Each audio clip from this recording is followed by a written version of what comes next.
There have been reports in the media which I'm not sure it's a good idea yet to, again, be running with theories that are yet unfounded, but there have been theories in the media and mainstream media about the disproportionate number of women who are victims here. So out of the 6 who have been murdered, 5 were women. So there is a theory that's being discussed about whether women were being targeted. But again, I think it's too early to jump to that conclusion.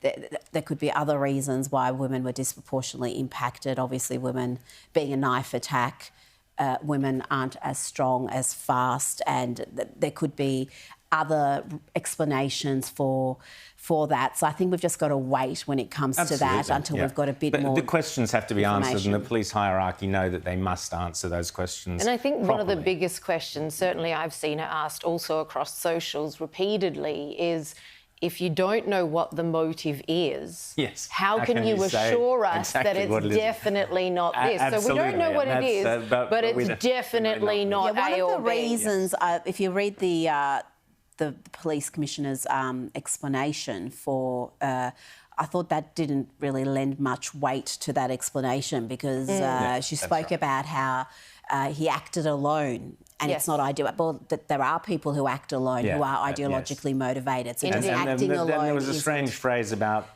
terrorist ideation or something or other, which all sounded like police jargon.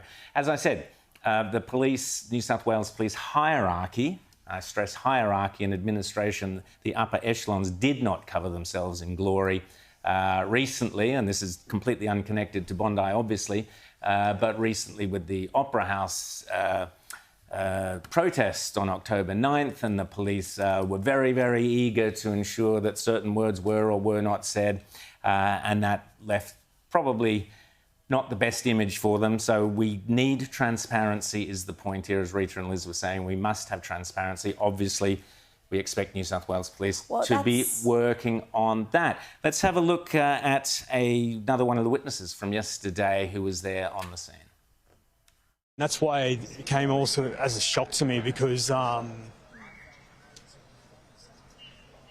you don't expect that to happen in Australia. We've got such a safe country. And she runs back to the pram, picks up her baby, and then all I see is blood. Trying to compress the baby, and same with the mother, trying to compress the blood from stopping. I'm very jittery. I